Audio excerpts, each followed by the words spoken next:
হামজা শান্ত চোখে চেয়ে রইল সদর দরজার দিকে। পুলিশ আসবে এ নিয়ে তার ভাবনা নেই। ওই পাগল আসবে, তারপর কি হবে? তরুর মায়ার মানুষ ঢুকবে এখনই। জয় এলো, খুব ধীরে হেঁটে গিয়ে তরুর লাশের পাশে দাঁড়ালো। আরমিনের ওড়না দিয়ে ঢাকা তরুর দেহটা। ওড়নাটা রক্তাক্ত হয়ে উঠেছে। রক্তের রংটা বড় প্রিয় জয়ের। আজ ভালো লাগছিল না, চোখে শুলের মতো বিচ্ছিল। অন্তু চুপ করে তরুর গা ঘেঁষে তরুর হাতটা হাতের মুঠোয় নিয়ে জয় আস্তে করে হাঁটু মুড়ে মেঝেতে বসে। অনেকক্ষণ সময় ধরে চেয়ে থাকে তরুর বোঝা চোখ দুটোর দিকে। আলতো হাসে। অন্তু শিউরে ওঠে সেই হাসিতে, এক ভৌতিক সেই হাসি। জয় পারে, কঠোর এক ভৌতিক হাসির মালিক সে। সেই হাসিতে কি থাকে তা বলা মুশকিল, তবু আনমনে কিভাবে যেন হাসতে পারে এই লোক। চোখের শিরা উপশিরা রক্তিম লাল, স্বচ্ছ পানির দানা ভাসছিল। সেই চোখ মেলে চেয়ে জয় শুধুই হেসেছিল নিঃশব্দে। তরুর মুখের ওপর অল্প ঝুঁকে পড়ে বলেছিল, তুই জয় আমিরকে ক্ষমা করিস না তরু। তবে সে মরেনি এখনো। নিজের বাঁ হাতটা তুলে যখন তরুর তপ্ত কপালটা ছুল, হাতের ধাতব রূপালী রিসলেটটা তরুর বন্ধ চোখের পাতায় বিছিয়ে পড়ে। জয় আরেকটু ঝুঁকে মুচকি হেসে ফিসফিস করে বলেছিল, আমি এখনো বেঁচে আছি। তোর কবরের ডানে বায়ে মাঝহারার পলাশের ধরহীন মাথা দুটো দাফন করব আমি, কথা দিলাম। তবুও ক্ষমা করিস না আমায়, একটুও না কিন্তু, খবরদার। সেই দিন কেউ দেখতে পায়নি জয় আমিরের বাম গলা বেয়ে নেমে যাওয়া এক ফোঁটা নোনা পানি ঠোঁটের বিভাজনে গিয়ে মিশেছে। ওইভাবেই জয় আমির মেঝের দিকে ঝুঁকে বসা থেকে উঠে দাঁড়ায়। হেঁটে গিয়ে ফ্রিজ খুলে কন্টেনার বক্সটা বের করে সুজির মিষ্টি দুটো এক গালে ঢুকিয়ে খুব তৃপ্তি সহকারে চিবিয়ে গিলল। সে কম করে খেতে পারে না। এই বড় বড় লোকমায় খাবার খাওয়া তরু কত আবেশ নিয়ে দেখত। ডাইনিং টেবিলের কাছে গিয়ে জগ উপর করে ধরে ঢকঢক করে লিটার খানেক পানি খেলো জয়।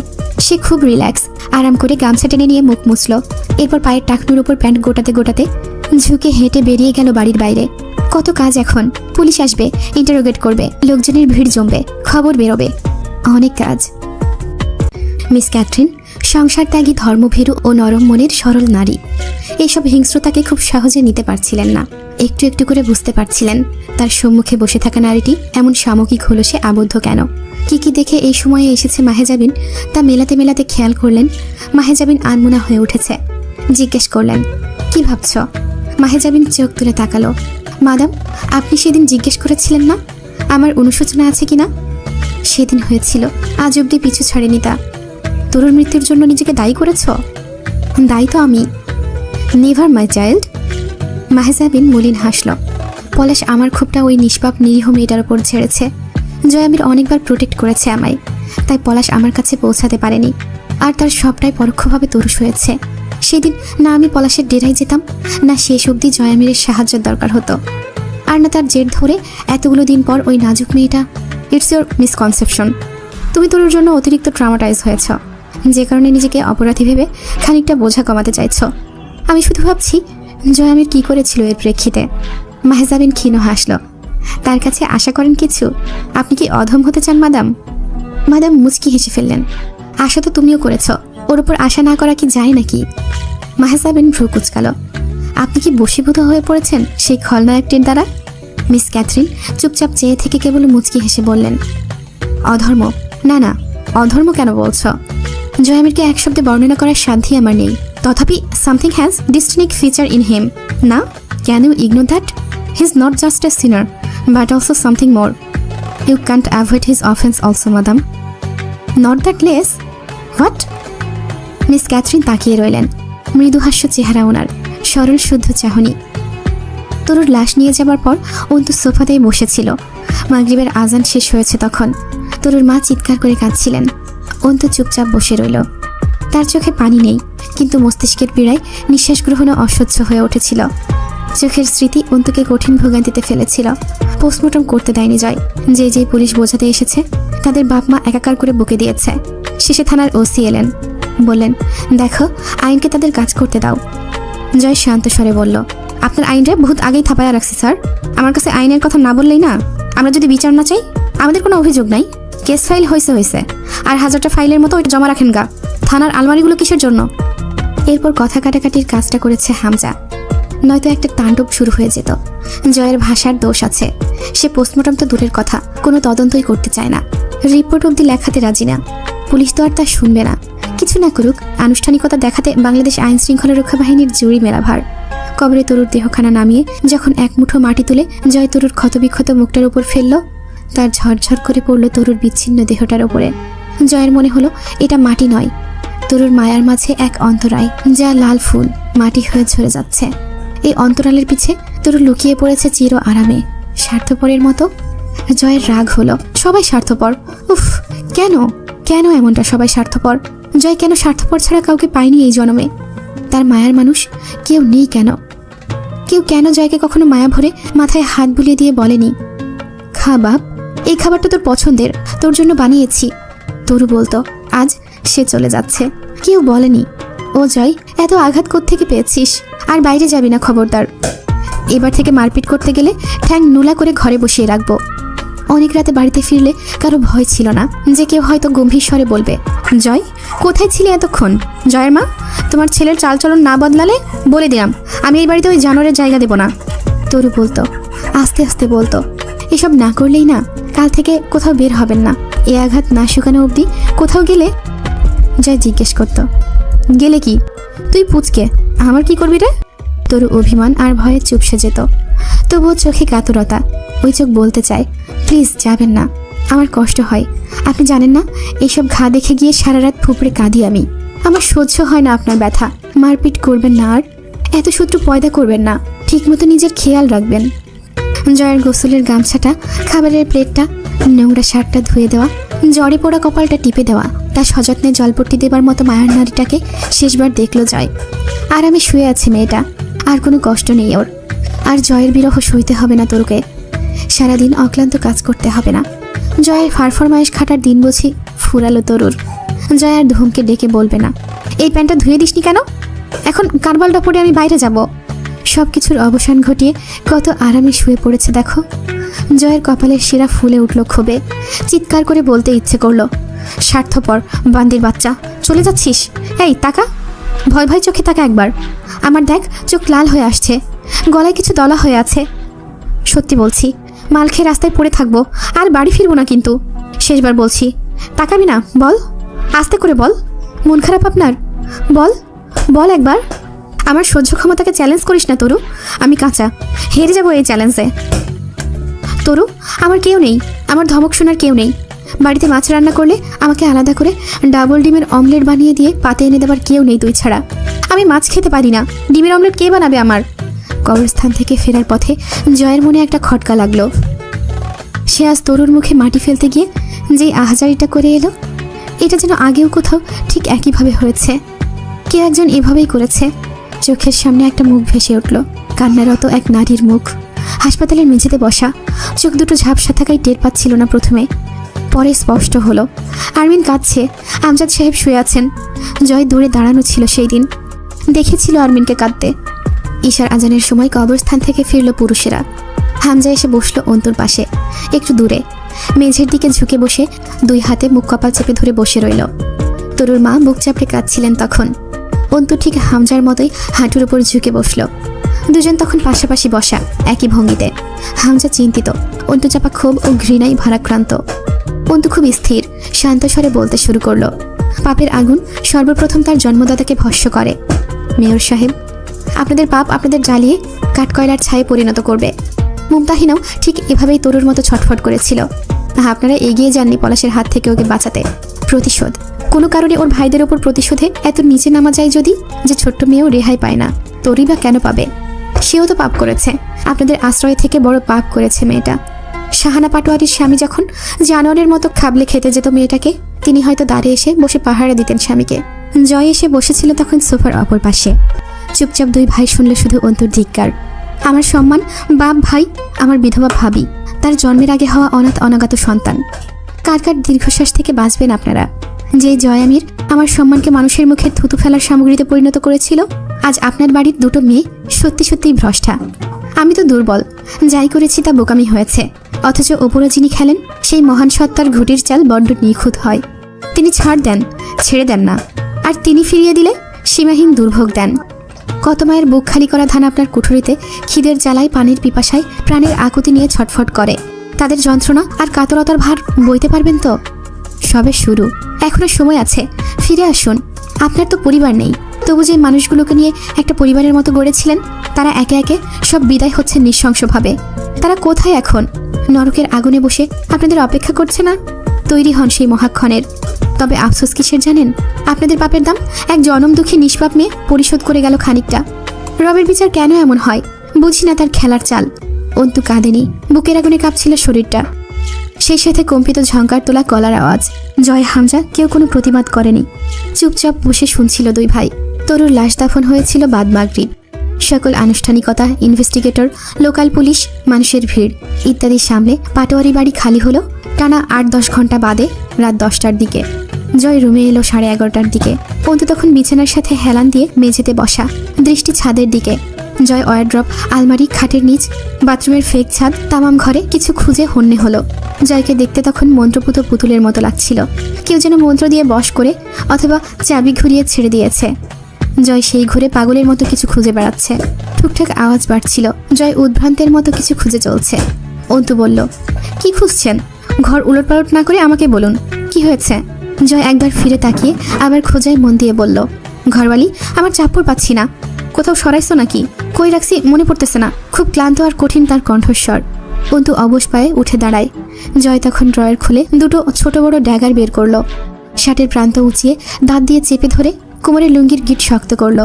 ড্যাগার দুটোর চকচকে মাথা সাদা লুঙ্গির থানে ঘষে মুছে তা গুজলো কোমরে। একটা ছোট্ট স্ক্রু ড্রাইভার, এক প্যাকেট ব্লেড, দুটো দিয়াশালাই ইত্যাদি শরীরের বিভিন্ন জায়গায় রাখলো। অন্তু এগিয়ে গিয়ে আলমারির নিচের চেম্বার খুলে একটা কাপড়ের পুটলি বের করলো। এটা অন্তুর সেই ওড়না। ওড়নাটা সে পেয়েছিল কয়েকদিন আগে। এর ভেতরে জয় নিজের একমাত্র বিশ্বস্ত সাথীটাকে অযত্নে জড়িয়ে রেখে দিয়েছিল, নিজের ব্যবহৃত সেমি অটোমেটিক 9mm ক্যালিবার পিস্তলটা। অন্তু সেটার ভেতরেই জয়ের ব্যবহৃত আরেকটা প্রিয় অস্ত্র চাপড় রেখে দিয়েছিল, যা দিয়ে সাধারণত পশুর মাংস ছাড়ানো হয়। জয় এটাকে কি কাজে ব্যবহার করে তা তখনও জানা হয়নি। অন্তু সেটা বের করে নিজের ওড়না দিয়ে অস্ত্রটার ধারালো প্রান্তটা সযত্নে মুছতে মুছতে এনে জয়ের হাতে তুলে দিল। এই নিন।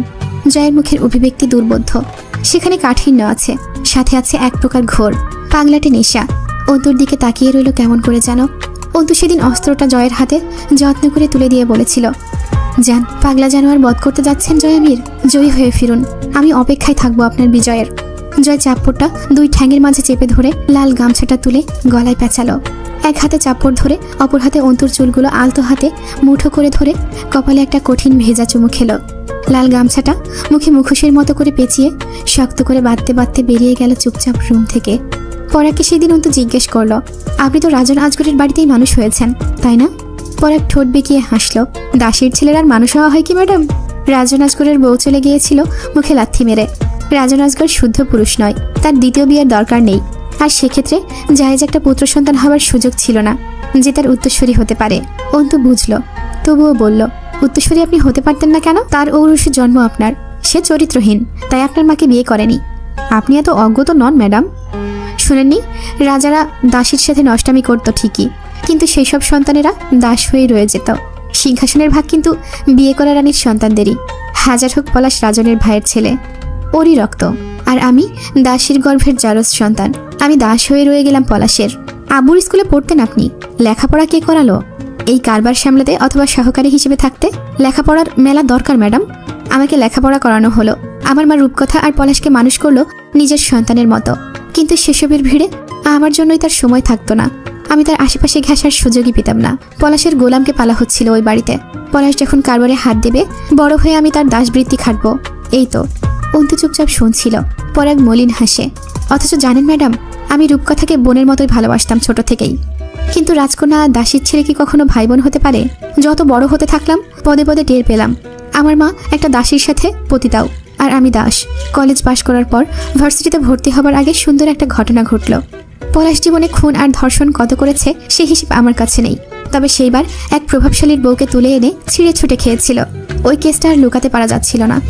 তখন কি করলো জানেন? অন্তু বলে উঠল, তার দায় আপনাকে দিয়ে জেলে পাঠিয়ে দেওয়া হলো। পরাগ জোরে জোরে হাততালি মেরে পাগলের মতো হেসে উঠল। উফ ম্যাডাম, আপনি যা ব্রিলিয়ান্ট না, I like it so much. Antu মুচকি হেসেছিল। ভার্সিটিতে আর ভর্তি হওয়া হলো না আপনার? আইনের খাতায় লাল দাগ পড়ে গেল আমার নামে। তারপর আর কি করে? অথচ আমার ইন্টারের রেজাল্ট কিন্তু ম্যাডাম সেই ভালো ছিল। ভালো পাবলিক ভার্সিটিতে চান্স হতে পারত। কত বছর জেলে ছিলেন? 2.5 বছরের মতো। তারপর জামিন করা হলো। ততদিনে আমার ক্যারিয়ার শেষ। উপস,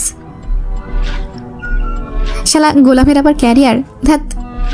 অন্তু কিছুক্ষণ চেয়ে দেখলো পরাগের মিথ্যা হাসির আড়ালে থাকা মলিন মুখখানা। পরে বলল, আপনাকে যখন একজন মৃত মানুষের জায়গা নিতে বলা হলো, আপনি রাজি হয়ে গেলেন অভিনয় করতে? শব্দ করে হেসে উঠল পলাশ, শব্দ করে হেসে উঠল পরাগ।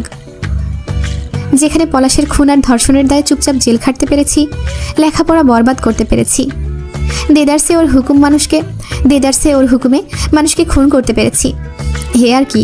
তাছাড়া আমি আর মা ওদের পারিবারিক দাস। কত কিছু করেছি ওদের জন্য, এই সামান্য অভিনয়টুকু কি এমন?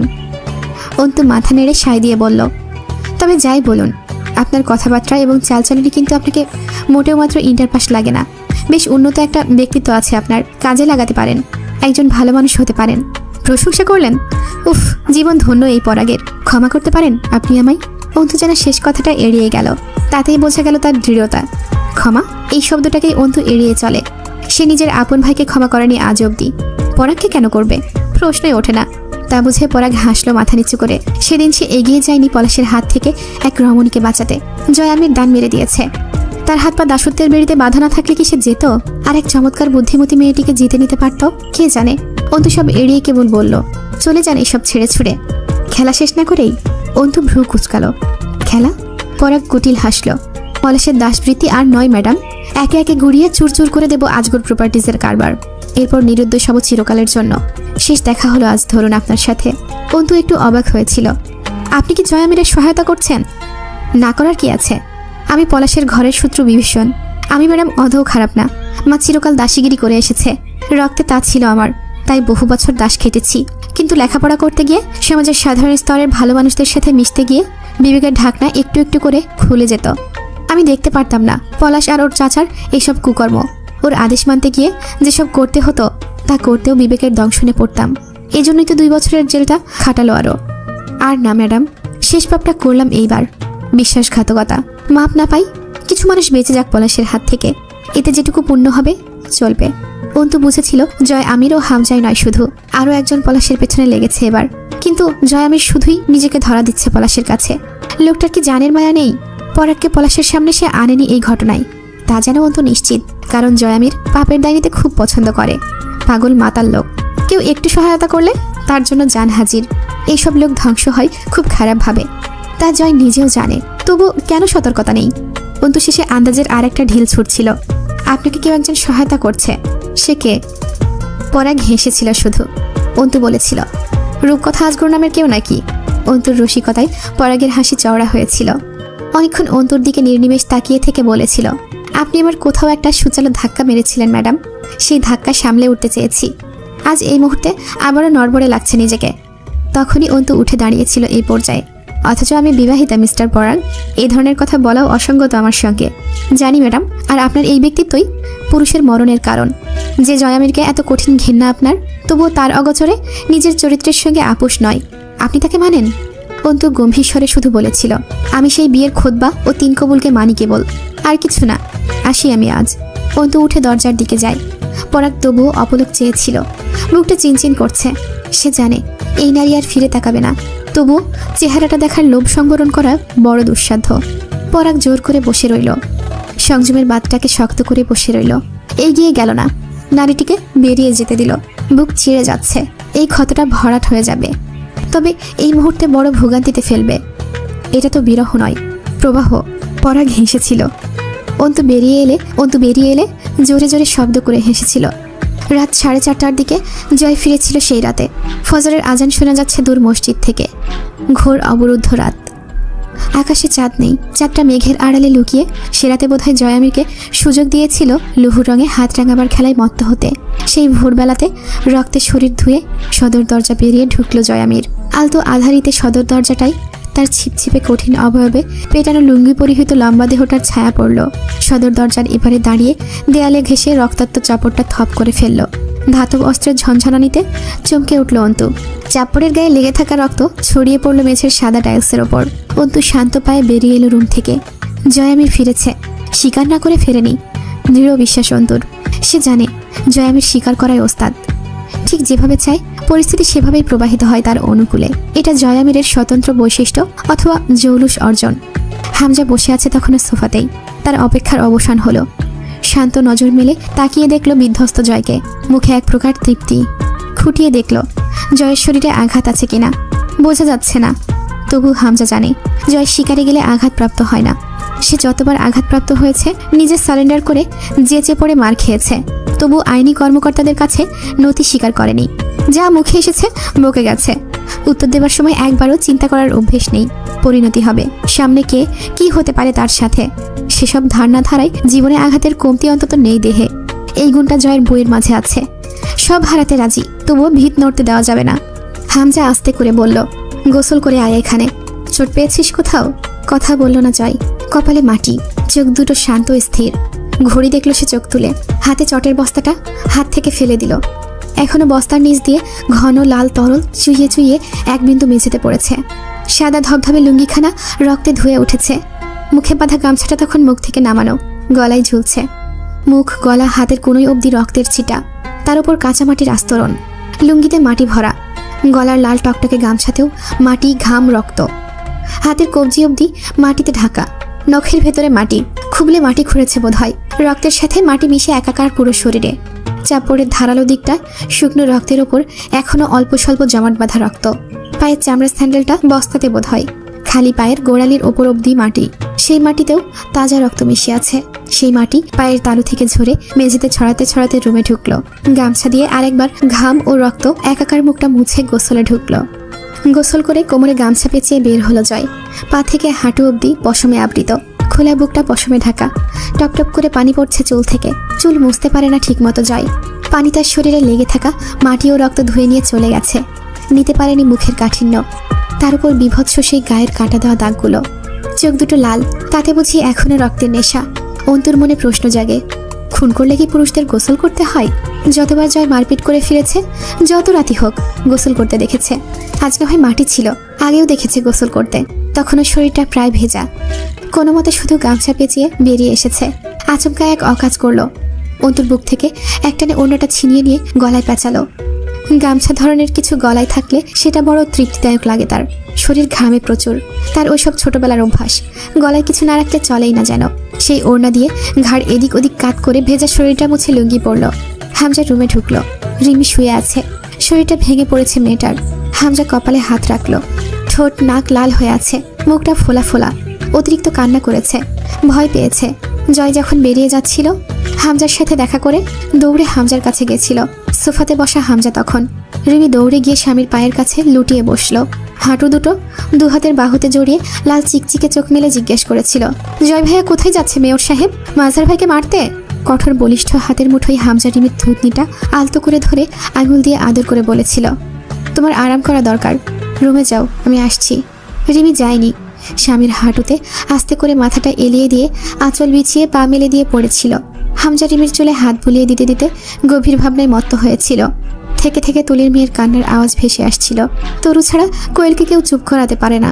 রিমি আরও হাতড়ে ধরল হামজাকে, যেন সে আশ্রয় চায়। কঠিন দেবদূতের মতো চেহারার ওই শক্ত সামর্থ্য পাষণ্ড পুরুষটির কাছে রিমির ছোট্ট দেহ ও দুর্বল মনটা একটুখানি আশ্রয় চায়। হামজা তখন উঠে রিমিকে কোলে তুলে নিল। রিমি হু হু করে কেঁদে উঠে মুখ লুকায় স্বামীর বুকে। হামজা আর বোঝার চেষ্টা করলো না কেন কাঁদছে তার বউ। নারীকে বোঝার চেষ্টা করার অপচেষ্টা সে কখনোই করেনি। হামজার বিশ্বাস, নারীজাতকে বুঝতে চেষ্টা করলে এই জন্ম ফুরাবে, পুরুষ জন্মটা পুরো বৃথা পড়ে যাবে। নারীদের নিয়ে হামজার কোনো কালে বিশেষ জ্ঞান ধারা নেই। আস্তে করে এনে যখন রিমির কুকড়িয়ে যাওয়া শরীরটাকে বিছানায় শুইয়ে দিল, রিমি তখনও গলা ছাড়েনি হামজার। হামজার ভারী পৌরুষ দেহটাকে অনেকক্ষণ ওইভাবেই ফেলে রাখতে হয়েছিল রিমির শরীরটার ওপর। পরে একটু ঘুমিয়েছিল। এখন আবারও কপালে হাত বুলিয়ে দিয়ে যখন সরে যাচ্ছিল, রিমি ধরল, অর্থাৎ সে জেগে উঠেছে। আস্তে আস্তে উঠে বসলো হামজার বাহু আঁকড়ে ধরে। হামজাকে বসালো সামনে। হাত দুটো গুটিয়ে কোলের ওপর রেখে হামজার কাঁধে কপাল ঠেকালো। হামজা আস্তে করে ভড়িকি গলায় জিজ্ঞেস করে, কি হয়েছে বেগম? রিমি ডুকরে ওঠে, কণ্ঠ কাঁপে মেয়েটার। জয় ভাইয়া ফিরে এসেছে? সাথে তোমার মাঝার ভাইয়ের দেহের বিভিন্ন খণ্ড এনেছে বোধহয়, দেখতে? হামজার বরফ শীতল কণ্ঠস্বর, তাতে রাজ্যের বর্বরতা যেন। রিমির কান্নারত দেহটা কেঁপে উঠল পুরুষটির নিষ্ঠুরতায়। তবু কেঁপে ওঠে সেই পুরুষটিকে আঁকড়ে চেপে ধরল খামচি দিয়ে। হামজা আবারও বিভ্রান্ত হয় নারী চরিত্রে। সে বোঝে না এদের, কখনোই না, চেষ্টাও করে না। শুধু টের পেল আজ মাঝারের ওপর পুরনো স্মৃতির দমক আছে তার বইয়ের। তবু সাথে প্রশ্রয়ও আছে যে তারা মাঝারকে টুকরো টুকরো করে পশু দিয়ে খাওয়াতে পারে। রিমিতা কষ্ট ও সুখ দুটো মিশিয়ে অদ্ভুত অনুভূতি সহকারে দেখবে। আপন লোকের অতিপাপ মানুষকে অন্যরকম কষ্ট দেয়, তা ব্যাখ্যাতীত। সেখানে স্নেহের টান নয়, বিশ্বাস ভাঙার যন্ত্রণা থাকে। হামজা অনেকক্ষণ জড়িয়ে চেপে ধরে রইল রিমিকে, যেন ছোট্ট শরীরটা কাঁপছে, ছটফট করছে হামজার বুকের ভেতর পড়ে। হামজা জিজ্ঞেস করলো, কি হয়েছে, কেমন লাগছে? জড়িয়ে এলো রিমির কণ্ঠস্বর। তরু বলেই আষ্টে পৃষ্ঠে জড়িয়ে ধরল হামজার ঘরমাক্ত শক্ত দেহটা। কয়েকটা খামচিও বসে গেল সেখানে। আরও চেপে ধরতে চাইল যেন। খামচিগুলো দিয়ে ক্ষোভ ও যন্ত্রণা লাঘবের চেষ্টা করে চলছে। হামজা বাধা দিল না, চুপচাপ চুলের ওপর হাত রেখে চেপে ধরে রইল নিজের সাথে। ফজরের আজান শেষ হয়ে গেছে, এখন আকাশ ফর্সা হয়ে উঠবে। হামজার ইচ্ছে করলো জয়কে সঙ্গে নিয়ে নামাজটা আদায় করে আসতে। সুযোগ নেই, কাজ আছে তার। বলল, ঘুমানোর চেষ্টা করো, সব ঠিক আছে, কিচ্ছু হয়নি। বড় বড় ঘটনার আগে এমন সব ছোট ছোট আভাস সইতে হয়, তাতে সহনশীলতা বাড়ে রিমি। দেখো না অ্যাডমিশনের টেস্টগুলো কত কঠিন মনে হয়। কেন কঠিন হয় বলো তো? কারণ অ্যাডমিশন টেস্টের পর যে লেভেলটা, সেটা আরও বহুত গুণ কঠিন। সেই অ্যাডমিশনের কাঠিন্য বাড়ি গিয়েই যে ক্যান্ডিডেটগুলো এগিয়ে যেতে পারে, ধরে নেওয়া হয় এরপরের ধাপের কাঠিন্য সইতে পারবে। নয়তো তো দেখতে যাকে তাকে ভালো কোথাও অ্যাডমিট নেওয়া হতো। তা হয় না। বড় কিছুতে যোগদান করতে সেই সহনশীলতা চাই। এটুকুতে আমাদের ভাঙলে চলে না রিমি। আমি শিখিনি তা। বয়স 15তে থামিনি, তখনও এমন বহুত কিছু দেখেছি। তাই আজ এখানে না থামলে আরও ওপরে। বুঝলে না তুমি? দরকার কি? সকাল হয়ে আসছে, ঘুমাও এখন, আমার কাজ আছে। জয় ডাকবে এখনই। এত আদুরে গলায় এত নৃশংস সব কথা বলা যায়? এই প্রশ্নতেই আটকে থেকে রিমি দেখল তার স্বামী বেরিয়ে যাচ্ছে রুম থেকে। সে গুটিসুটি মেরে পড়ে রইল বিছানার সাথে। লোকটা কি তাকে অবহেলা করছে? এই ব্যস্ততা ফুরাবে কবে? এখন কি পারত না রিমিকে জড়িয়ে নিয়ে একটু ঘুমিয়ে নিতে? আচ্ছা, এই ব্যস্ততা কাটলেও কি রিমির পাশে শোয়ার জন্য ওই পাষণ্ড পুরুষটা থাকবে? রিমি আটকে ওঠে, গলা শুকিয়ে আসে ওর। দৌড়ে গিয়ে জাপটে ধরতে ইচ্ছে হয় ওই লোকটাকে, কিন্তু হাত পা আটকে আছে বিছানার সাথে। জয়ের কণ্ঠস্বর ভেসে আসে, ভাই, হামজা ভাই। বড় ঘরে দিনরাত নেই, ওই জায়গা চিরকাল অন্ধকূপ। তৈরিটাও ওইভাবেই করে নিয়েছে হামজা, তাতে কোনো জানালা নেই। জয় হাতের চটের বস্তাটা মেঝেতে ঘষে ঘষে টেনে এনে রাখলো। তখনও শরীর ভেজা। মুরসালিন বলল, এখন গোসল করলেন নাকি? জয় এবার তাকিয়ে দেখে আবার নিজের কাজে মনোযোগ দিয়ে বলল, তোর ওজোর পানি চাই তো বল। মুরসালিন বেশ ক্লান্ত স্বরে বলল, তা তো চাই, শুধু আমার নয়, সবারই চাই। হাতটা খুলে দে, বাথরুমেও যেতে হবে। জয় কঠিন মুখে উপহাস করে বলল, একটু ইবাদত বন্দেগী বেশি করে কর, টপকে যাবি যখন তখন, পাপ টাপের মাপ চেয়ে নে। উপহাসের ম্লান হাসি হাসল মুরসালিন মহান। হ্যাঁ, তা তো চেয়ে নিতেই হবে। তোদের এদিক দিয়ে খুব সুবিধা জয়, তোদের পাপ টাপ নেই জীবনে। সৃষ্টিকর্তার ইবাদত বা ক্ষমা চাওয়ার ঝামেলাও নেই। তীব্র খোঁচা মারাটা যেন শেষ হলো না মুরসালিনের। জয় একখণ্ড লোহা তীব্র বেগে ছুঁড়ে মারল মুরসালিনের দিকে। তা লাগলে নির্ঘাত মাথাটা ফেটে এখনই খারাপ কিছু হয়ে যেতে পারত মুরসালিনের। কিন্তু আঘাতটা ফসকে গেল, আর সেটা জয়ের ইচ্ছেতেই বুঝি। মুরসালিনের হাতের বাঁধন খুলে দিয়ে এসে জয় ধাতু গলানোর চুল্লিতে গুঁড়ো চুন পাথর ও কোক মেশালো। যখন চুল্লি জ্বলল, বড় ঘরের তাপমাত্রা প্রায় অসহনীয় পর্যায়ে চলে যাচ্ছিল। ঘেমে আরেকবার গোসল করে উঠল জয় ও হামজা। জয় চুল্লি জ্বালিয়ে কিছু গুঁড়ো লৌহ মেশাতে থাকলো চুল্লিতে। হামজা চটের বস্তা উপর করে ঢাললো। ঝরে পড়ল তাজা দুটো কাটা পা, দুটো হাত। থকথকে হয়ে আছে শিরা উপশিরা থেকে ঝরা কষানি ও জমাট বাঁধা রক্ত। এক কোপে কেটে নিয়েছে, দেখেই বোঝা যাচ্ছিল। এখনো হাতের আঙুলে মাঝারের ব্যবহৃত মেটে রঙা পাথরের আংটিটি রয়েছে। বাচ্চারা ভয় পাচ্ছিল। মুরসালিন থামালো ওদের। হামজার কোনো বিশেষ খেয়াল নেই আজ ওদের দিকে। সে চাপড় দিয়ে মাঝারের কাটা হাত পাগুলো ছোট ছোট টুকরো করছে। হাড়গুলো ছাড়ানোর সময় পাথর ব্যবহার করলো। এরপর টুকরোগুলো ছুঁড়ে মারলো এক এক করে জ্বলন্ত চুল্লিতে। এমনিতেই গলিত লোহার গন্ধ অসহনীয় হয়। জয় হামজা দুজন খুব অভ্যস্ত, কিন্তু বাচ্চাগুলো অস্থির হয়ে যাচ্ছিল। তার উপর কাঁচা মানুষের মাংস, হাড় ইত্যাদি ঝলসে যেতে লাগলো চুল্লিতে। অসহ্য দুর্গন্ধে বড় ঘরে থাকা মুশকিল হয়ে যাচ্ছিল। মুরসালিন দেখল জয় কিছু ঢালছে চুল্লিতে, হয়তো পেট্রোলিয়াম কয়লা হবে। বড় ঘরের ডান পাশে একটা ক্রুসেবল মেটাল মেল্টিং মেশিন আছে, ওটা বোধহয় অচল। হামজা জিজ্ঞেস করলো, মাথাটা কোথায়? পুঁতে রেখে এসেছি। কবরস্থানে খাদেম ছিল, বাইরে দাঁড়িয়েছিল। টাকা দিতে হয়েছে? কথা বলল না জয়। তার পুরো শরীরে ঝর্ণা বয়ে যাচ্ছে ঘামের। মুরসালিন নামাজ শেষ করে বসে দেখল দুই ভাইয়ের বর্বরতা চুপচাপ। মাঝারের মাথাটা কবর দিয়ে রেখে এসেছে, হাত পা চারটা এখানে গলিয়ে নিশ্চিহ্ন করে ফেলেছে। অর্থাৎ কোথাও শুধু কোমর থেকে গলা অবধি দেহের খণ্ডটুকু ফেলে রেখে এসেছে। তা দেখে ওটা যে কার দেহের খণ্ড তা শনাক্ত করা মুশকিল। মুরসালিনকে আবার ওই স্পটলাইটের নিচে বাঁধল জয়। মুরসালিন জিজ্ঞেস করলো, কাকে খণ্ড করে এলি? কি হয়েছে? কোনো পাপের পুরস্কার পেয়েছি নাকি আবার? জয় মুরসালিনের দিকে কোমর ঝুঁকে দাঁড়িয়ে মুচকি হাসল। কলজেটা কচমচ করে চিবিয়ে খেয়ে ফেলবো, কথাবার্তা মেপে বলবি। মুরসালিন হাসল। দাড়ি পাল্লা কোথায়? আমার কথা মাপার আগে তো তোদের পাপ মাপতাম। কতটা পাপ জমা হলেই বা তার প্রতিদান আসতে শুরু করে। তোদেরটা শুরু হয়েছে বোধহয়, অবশ্য শুধু আন্দাজ আমার। জয় ওর ডান হাত খোলা রেখে সামনে একটা মোড়া নিয়ে চেপে বসলো। একটা কাগজ ও কলম এগিয়ে দিয়ে বলল, একটা সুন্দর স্টেটমেন্ট দে তো বাপ। বহুত জ্বালাইছিস, এমনিতেই মন মেজাজ ভালো না। যা বলছি সেটা লেখ। মন মেজাজের কি হয়েছে বলবি তো? যা বলছি সেটা কর মুরসালিন, কথা বলতে আগ্রহ পাচ্ছি না। মুরসালিন অটল পর্বতের ন্যায় মাথা নাড়ল। এতই যদি সহজ হতো তাহলে কি এত কিছু করতে হতো তোদের? এতদিনে পারলি না, আজ এমন কি হলো যে সহজ ভাবছিস? আর কি বলতে বলছিস তোরা? যা আমি করিনি, করলেও তো শুধু প্রতিক্রিয়া। ক্রিয়া তো তোরা দেখিয়েছিলি শুরু থেকে, হাজার হাজার প্রাণ নিয়েছিস। সেসব অবিচারের এক ফোঁটা প্রতিক্রিয়ায় এত জ্বলন ধরছে কেন তোদের? কিছুই করিনি আমরা, শুধু আল্লাহর নামে সয়ে যাচ্ছি। করিসনি শালা জঙ্গির দল, দেশদ্রোহী শালা তোরা। টুপি দাড়ি গালে মাথায় ঝুলাইয়ে দেশের সাথে বেইমানি করে যাচ্ছিস যুগের পর যুগ। কিসের বেইমানি জয়? দেশটার অধপতনে কত আনা দায় আমাদের দিয়ে মিছে মিছে পাপমুক্তর অভিনয় করতে চাস তোরা? তোদের বিবেচনা বোধ খুলুক। আমিন। হামজা শান্ত স্বরে বলল, বেশি ঝটপটাচ্ছ মুরসালিন, শান্ত হও। নইলে কি করবেন? শান্ত স্বরে বলল মুরসালিন, তোদের বোঝাপড়াটা আমার সাথে। ওই বাচ্চাগুলোকে ছেড়ে দে, ওরা কিচ্ছু করেনি। তোদের শক্তি ক্ষমতার, আমাদেরটা দিলের। ভুলে যাস না, প্রাণ নিয়ে যারা পালায় তাদের দৌড়ের গতি বেশি হয়। একবার ছেড়ে দিয়ে দেখ না, বেঁধে কেন রাখতে হয়? কারাগারে কেন দিতে হয়? রাতের আন্ধারে মেরে কেন ফেলতে হয়? রাজপথের সামনে আসার সৎসাহসটুকু বুকে নেই, তা জানিস তো তোরা। মিছে মিছে বাহাদুরি দেখাস কেন ভাই? বিরক্ত লাগে। জয় কিছুক্ষণ চুপচাপ তাকিয়ে থেকে কাগজটা এগিয়ে দিয়ে কেবল শীতল স্বরে বলল, স্টেটমেন্ট। তুই শুধুই ব্যক্তিগত আক্রোশ থেকে এইসব করছিস জয়, আর যেটা শুধুই ভুল বোঝাবুঝিতে সৃষ্টি হয়েছে তোর মাঝে। জয় রোবটের মতো স্থির স্বরে কেবল উচ্চারণ করলো শক্ত মুখে, স্টেটমেন্ট। কিসের স্টেটমেন্ট? দেশের সাথে গাদ্দারি করে আসছিস তোরা সেই পূর্ব পাকিস্তানের আমল থেকে। এখন আবার সংখ্যাগরিষ্ঠতার চেষ্টা করছিস, দেশের ক্ষমতাকে উপড়ে ফেলে নিজেরা ক্ষমতায় বসতে। এসব লিখবি, কাকে কাকে মেরেছিস আর কারা জিম্মি হয়ে আছে তোদের কাছে, সেসবের হিসেব দিবি। সব স্বীকারোক্তিমূলক একটা স্টেটমেন্ট চাই। জয়ের কণ্ঠ ফুঁড়ে আগুনের হলকা ছুটছিল। আগুনটুকু গিলতে গিলতে যেন আবার রিপিট করলো কথাগুলো। মুরসালিন শান্ত স্থির কণ্ঠে বলল, যে কথাগুলো বললি তার কোনো যুক্তিযুক্ত প্রমাণ বা ব্যাখ্যা আছে তোর কাছে? হামজা চুপচাপ বসেছিল, এবার তাকালো চোখ তুলে। জয় বলল, একটা স্টেটমেন্ট দে। মিথ্যা স্বীকারোক্তি দেব? কিন্তু কেন?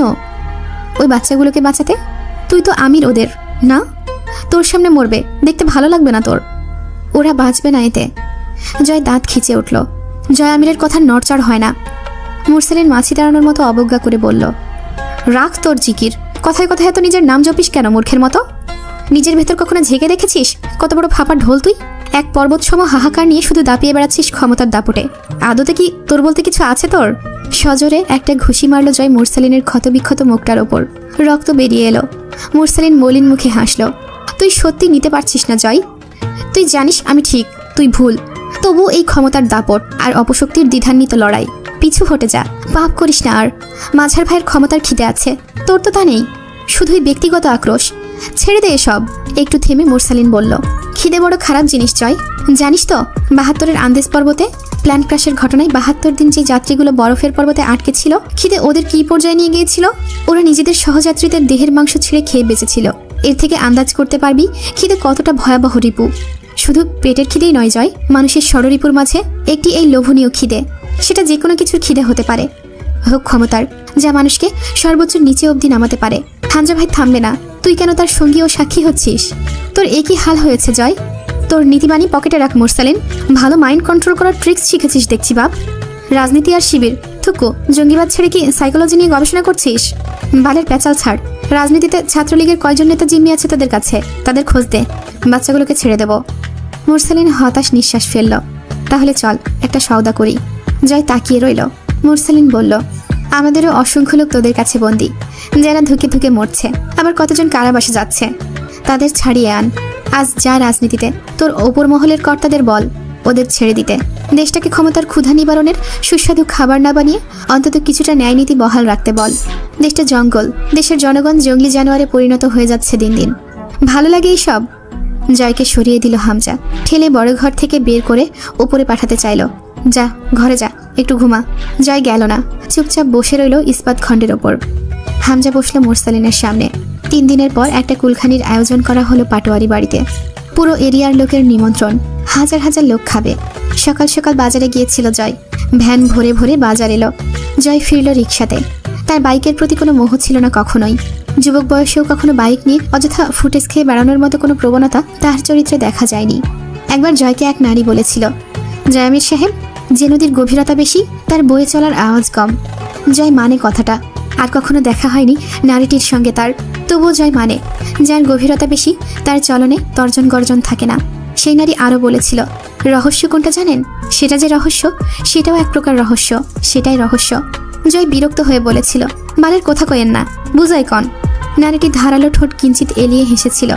রহস্যকে আপনি দেখবেন, নাড়বেন, অনুভব করবেন, খুব কাছ থেকে দেখবেন, অথচ বুঝতে পারবেন না ওটা একটা রহস্যের দ্বার। সেটাই হলো রহস্য। অর্থাৎ যা রহস্য তা দেখে বোঝা যাবে না সেটা রহস্য। রহস্যের রহস্যটাও এক প্রকার রহস্য। এসব কেন মনে পড়ছিল আজ রিকশার চালচলনের সময় জয় জানে না।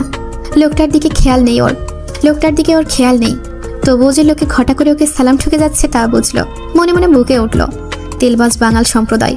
জয় রিকশাওয়ালাকে বলল, একটা শাবনুরের গান শুনবি? উৎসাহে মাথা নাড়ে রিকশাওয়ালা। হ্যাঁ ভাই, কন শুনি। জয় গেয়ে উঠল, যেই ডালে বান্ধি বাসা ভাঙে সেই ডাল, আমার এমনই কপাল।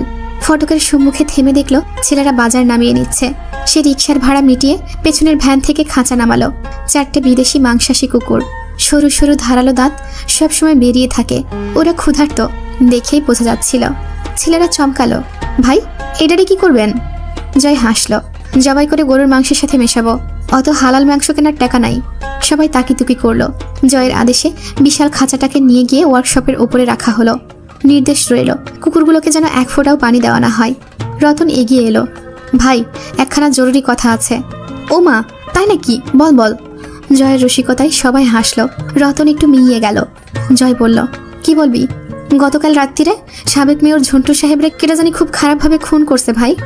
জয় চমকে উঠল, ইন্না লিল্লাহি ওয়া ইন্না ইলাইহি রাজিউন। ইস, সকাল সকাল কি দুঃখের খবর শোনাইলি রে। যাই হোক, লোকটারে আল্লাহ বেহেশতবাসী করুক।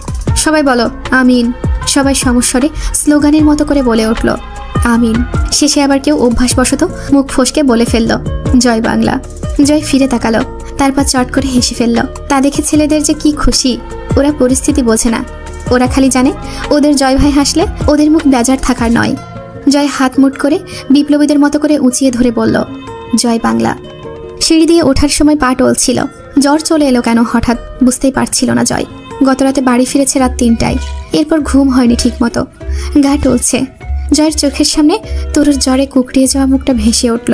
বুকে উঠে মাথা ঝাড়া মেরে, হের শালা কি সব ভাবছি। রিল্যাক্স জয়, কিচ্ছু হয় নাই, অল টাইম অল রাইট। কি বললাম বলতো? জয় বিকেল অবধি পড়েছিল বিছানায় ওভাবেই, বেহুশের মতো লাগছিল দেখতে। অন্তু কাজের ব্যস্ততার মাঝেও কয়েকবার ঘরে এলো। ওইভাবে জয়কে পড়ে থাকতে দেখে বেশ লাগছিল। প্রতিবার আনমনে ম্লান হাসলো। নিঃশব্দে মনে মনে জয়কে ডেকে বলল, নিজের ঘা 16.5 আনা জয়ামির। পাপ সামনে এসে দাঁড়াতে নিজেকে খোদা দাবি করা ফেরাউনও সর্বশক্তিমান আল্লাহর কাছে তওবা ইস্তেগফার করেছিল। আপনি তো নির্বোধ মূর্খ মানুষ, যারা মিথ্যে দাপটে লুটে পুটে বেড়াচ্ছেন। বাচ্চাদের সকাল থেকে কিছুই খেতে দেওয়া হয়নি বোধহয়। অন্তুও জয়কেও বিকেল অবধি খেতে ডাকলো না, সামান্য কিছু এনেও দিল না। রিমি যখন হামজাকে খেতে দিচ্ছিল, অন্তুর ইচ্ছে হয়েছিল খাবার প্লেটটা এক ঝটকায় কেড়ে নিয়ে সবটুকু খাবার কোনো পশুকে বিলিয়ে দিতে, পারেনি। সে নিজেও খায়নি সকাল থেকে, খিদে মরে গেছে আজকাল। পানির পিপাসাও সারাদিন বিশেষ একটা টের পায় না। কোনো মতে একবেলা সামান্য খেতে গেলেও গলায় খাবার আটকে যায়। মাগরিবের ওয়াক্তের খানিক আগে নিচে গিয়ে ছেলেদের দিয়ে দুধ আনালো। সন্ধ্যার দিকে 1 গ্লাস দুধ গরম করে নিয়ে এলো জয়ের জন্য। জয় চিত হয়ে শুয়ে কিউব মেলাচ্ছে আনমনেই। তার মিলছে কিনা সেদিকে খেয়াল নেই। খালি গায়ে এসির বাতাসে লোমকূপ শিউরে শিউরে উঠছে মাঝে মধ্যেই। জ্বরের তোপে চোখ দুটো লাল, তা দেখলো খুঁটিয়ে খুঁটিয়ে অন্তু। অন্তুর আজকাল শুধু চোখের সামনে ভেসে ওঠে মুমতাহিনার ছিন্ন ভিন্ন ছোট্ট দেহটা। অথচ সেভাবেই যখন এই বাড়ির মেয়ে তরু অত্যাচারিত হলো, তখন দুই ভাইয়ের হত্যাযজ্ঞের আয়োজন অন্তুকে অবাক করে তুলেছে ক্ষণে ক্ষণে। দুজনই মেয়ে, সমান তাদের শেষ যন্ত্রণা, অথচ দুই ভাইয়ের প্রতিক্রিয়া কত ভিন্ন। জয়ের শরীর টকবক করে ফুটছে যেন। অন্তু হাত ছুঁয়ে চমকে উঠল, দুধের গ্লাস ধরল মুখের কাছে। জয় ছিটকে সরে গেল। কি এটা? তোরে আনতে বলছি এই জিনিস? এর চাইতে বিষ ভালো, সরা। অন্তু টকবগে গরম দুধের গ্লাসে ঝাড়ি মেরে তা জয়ের হাতে ফেলল। জয় ছিটকে ওঠে। অন্তু বলল, আমার সঙ্গে মুখের ভাষা সংযত রাখবেন, লোকে যাই জানুক। আপনি তো জানেন আমি রাস্তার মেয়ে নই, এইটুকু খেয়ে নিন, ভালো লাগবে। জয় কিছুক্ষণ ভ্রু কুঁচকে চেয়ে থেকে আলতো করে প্রসন্ন চিত্তে হাসল। হ, বমিটা তোর গা ভরে করি, এরপর অবেলায় আর একটা গোসল দিয়ে আয়। সরা, দুধ আমি খাই না। অন্তু বলল, পছন্দ না? জীবনেও খাই নাই, থু, সরা। অল্প একটু নিন, আমি খাইয়ে দিচ্ছি। জয় ভ্রু কুঁচকে চেয়ে আছে দেখে অন্তু বলল, বিষ টিস নেই, নিশ্চিন্তে খেতে পারেন। এভাবে মারার হলে শতরাত সুযোগ পেয়েছি। জয় হেসে মাথা নাড়ালো। আমি খাই না দুধ, তুমি খেয়ে ফেলো। অন্তু কিছুক্ষণ অপেক্ষা করে দুধটা ঠান্ডা করলো, এরপর এগিয়ে এলো। জয়ের বাহুটা ধরে এগিয়ে আনতে গেলে ইচ্ছাকৃত জয় এসে অন্তুর কাঁধের ওপর হেলান দিয়ে আধাশোয়া হয়ে পড়ে রইল। অন্তু আপাতত কিছু বলল না, দুধের গ্লাসটা জোর করে মুখের কাছে ধরল। খান এইটুকু, জ্বরে তো গা পুড়ে যাচ্ছে, খুব সুখ লাগছে তাতে। দুধটুকু খেয়ে মিনিট 15 বাদে জয় ঘুমিয়ে পড়ল। হামজা বাড়িতে ছিল না। অন্তু চাবি নিয়ে চলে যায় বড় ঘরের দিকে। পিপাসার্ত শিশুগুলো অন্তুকে বড্ড জ্বালায়, ওদের খাওয়া না হলে তার গলা দিয়ে পানি নামে না। জয় ঘন্টা কয়েকের আগে উঠবে না। অন্তুর ভেতর থেকে ডেকে ওঠে, তুই ধোঁকাবাজ হয়ে উঠছিস নয় কি? অন্তু প্রতিবাদ করে, পাপের ত্রাসে পিষ্ট হয়ে মরা আত্মহত্যা হয়তো। এটা ধোঁকা নয়, হয়তো কৌশল, বেঁচে থাকার কৌশল, বাঁচিয়ে রাখার কৌশল। একটু চুপ থেকে ফের বলল, হয়তো আমি খুব খারাপ হয়ে গেছি। তাচ্ছিল্য করে হাসে। খারাপের রাজ্যে ভালোর প্রবেশ খারাপকে ভালো করেনি, ভালোকে খারাপ করেছে। এরই দৃষ্টান্ত প্রতিষ্ঠিত হলো নয় কি? রাত 9টার দিকে ঘুম ছাড়ল জয়ের। বাইরে মহিলাদের কোলাহল। আগামী দিন একটা বিশাল আয়োজন পাটোয়ারি বাড়িতে। রসুন পেঁয়াজ কাটাকুটো এবং বিভিন্ন ব্যবস্থাপনা চলছে। অন্তু ঘরে ঢুকলো। বাচ্চাদের পানি খাইয়ে টুকটাক শুকনো খাবার দিয়েছে, কিন্তু কিভাবে ওদের বের করা যায় চতুর দুর্বৃত্তের মতো দুই ভাইয়ের চোখ তা ফাঁকি দেবার উপায় খুঁজে পায়নি সে। ঘড়ির কাঁটা রাত 10টার দিকে। জয় বরাবরের মতো উপর হয়ে শুয়েছিল, হাতে মোটা চুরুট, ধোয়ার দুর্গন্ধ ঘর জুড়ে। জয় জিজ্ঞেস করলো, দুধে কি মাল মিশিয়েছিলে ঘরওয়ালি? মাথা ঝিমঝিম করতেছে এখনো। ক্লোজেপাম ড্রাগ মিশিয়েছিলাম, অল্প পরিমাণে দিয়েছি। কিছুক্ষণ শুয়ে থাকুন, রেস্ট কেটে যাবে। তোমার ভয় লাগলো না কথাটা স্বীকার করতে? প্রশ্নই ওঠে না। আমি নিজের কৃতকর্ম যে কোনো পরিস্থিতিতে স্বীকার করে নিতে অভ্যস্ত, হোক সেটা ভালো অথবা খারাপ। দ্বিমুখিতা আগে একদমই ছিল না আমার মাঝে। জয় সন্তুষ্ট হাসে। তাদের দুজনের মাঝে অসংখ্য বৈশিষ্ট্যগত মিল, তবুও তারা পরস্পরের বিপরীতে, রক্তপিপাসু একে অপরের। এটা কি নিয়তি অথবা অন্য কিছু? অপ্রকৃতিস্থর মতো জোরে করে হেসে উঠল জয়। দুশ্মনী হতো অ্যাসি, তোমার আমার এই ইকুয়েশন দুনিয়ার ইতিহাসে প্রথম, তাই না? যেখানে সব শুনে বুঝে জয়কে কথা শেষ করতে না দিয়েই অন্তু বলে ওঠে, বলতে পারেন, আর এটা অনস্বীকার্য, অতিমাত্রায় ঝানু আপনি। অথচ এইসব অসাধারণ বুদ্ধিমত্তা কুপথে ব্যয় করে ফেলেছেন। সেক্ষেত্রে এখানে আমিও জানি, আপনিও জানেন, আপনিও জানেন তা আমিও জানি, সেটা আমরা দুজনেই জানি। আপনি জানেন সেটাও জানি। কতটা কার মতো জানি বললে? কার মতো? জয় চুপ থেকে বলল, বড় ঘরে ছিলে কতক্ষণ? দরকার যতক্ষণ। আপনি শুয়ে থাকুন, বাইরে কাজ আছে। গতরাত 1টার দিকে মাঝার ও জয় বের হলো বাড়ি থেকে। রাস্তাঘাট নিস্তব্ধ প্রায়। লোকজন না থাকলে বের হওয়াটা ভালো, নয়তো ঘিরে ধরে সবাই। জয় চুপচাপ হাঁটছে, কথা বলছে না কোনো। হামজা পকেট থেকে ছোট্ট একটা হিপ ফ্লাক্স বের করে 2টো চুমুক দিল। জয় বলল, কি ব্যাপার ভাউ, মাল খাচ্ছ কেন? রোজ রোজ তোর হাতে মানুষ তুলে দিতে পারি না? আমি তোমার হাতে মানুষ তুলে দিতে পারি না। অসভ্যের খেলাপ হবে। তুমি শুধু বাড়ির সামনে অবধি যাবে, ভেতরে যাবো আমি, তুই বাইরে থাকবি। জয় ঘাড় নাড়ল। খুন করার আগে যাদের মাল খেতে হয় তাদের হাতে মানুষ তুলে দিতে পারি না আমি। মানুষের রুহুর একটা ইজ্জত আছে, ও একটা মাতালের হাতে দেহ ছাড়বে কেন? জয়ের কথায় হামজা হেসে ফেলে কোমরে একটা লাথি মারল। তাতে পা ফসকায় জয়ের। হামজা সোজা হয়ে দাঁড়িয়ে থাকলো, তুলল না জয়কে। বলল, ওঠ, উঠে দাঁড়া। এভাবেই গড়েছে হামজা জয়কে। পড়ে গেলে টেনে তোলেনি কখনো, ছেড়ে দিয়েছে। এরপর বলেছে, নিজের শক্তিতে উঠে দাঁড়াতো Joy. Come on, get up, be strong in your own strength. You only need your self, no one else, even including me. Joy রক্তাক্ত হাঁটু নিয়ে জেদে দাঁত চেপে উঠে দাঁড়ানোর চেষ্টা করে বারবার পড়ে যেত, তবুও শেষ অবধি হামজা হাত বাড়ায়নি কখনো। জয় যখন নিজে উঠে দাঁড়িয়েছে তখন জাপটে ধরেছে জয়কে। তার আগে নয়, আজও তাই করলো। অথচ আজ আর চেষ্টা একবারের বেশি নয়। এক ঝাড়াতেই সোজা হয়ে দাঁড়ায় জয়, মেরুদণ্ড সোজা করে। পোলের লাইট কোথাও কোথাও নষ্ট, সেসব জায়গা অন্ধকার, ফাঁকা রাস্তা। কুকুরগুলো জোট পাকিয়েছে। জয়কে অন্ধকারে দেখেও চিনতে ভুল হয় না ওদের। পিছু নিল, ঠিক যেন সৈন্যবাহিনী। দুই ভাইয়ের পিছে পিছে নিরাপত্তা দিতে এগিয়ে চলেছে। হামজা জিজ্ঞেস করলো, মাঝের বডিটা কোথায় ফেলেছিস? পুরনো গোরস্থানের ধারে পচা পুকুরের পানিতে। হামজা শান্ত চোখে চাইল, অর্থাৎ আমার শ্বশুরবাড়ির লোক এখনো জানেই না যে মাঝার ওপরে পৌঁছে গেছে। হামজার মুঠোতে পেঁচানো গামছাটা নিয়ে জয় মুখে জড়াতে জড়াতে বলল, আশা করা যায় বডি পচে পানির সাথে মিশে যাবে, তবুও খবর পাবে না। বডিই পাবে না, খবর কেমনে? তাছাড়া ওর বাপ জানে তরুকে মেরে ও পলাশের সাথে আন্ডারগ্রাউন্ড হয়েছে। খোঁজও করছে না, কাউকে করতেও দিচ্ছে না। খোঁজ করতে বলার আগে সেও নিখোঁজ হয়ে যাবে। ভাউ, তোমার একটু দুঃখিত হওয়া উচিত, হাজার হোক চাচা শ্বশুর। হামজা দুঃখিত গলায় বলল, দুঃখিতই তো আমি, খুব দুঃখিত। নিজ হাতে খাতির করতে পারছি না। এর চেয়ে বড় বড় দুঃখ কি আর হতে পারে?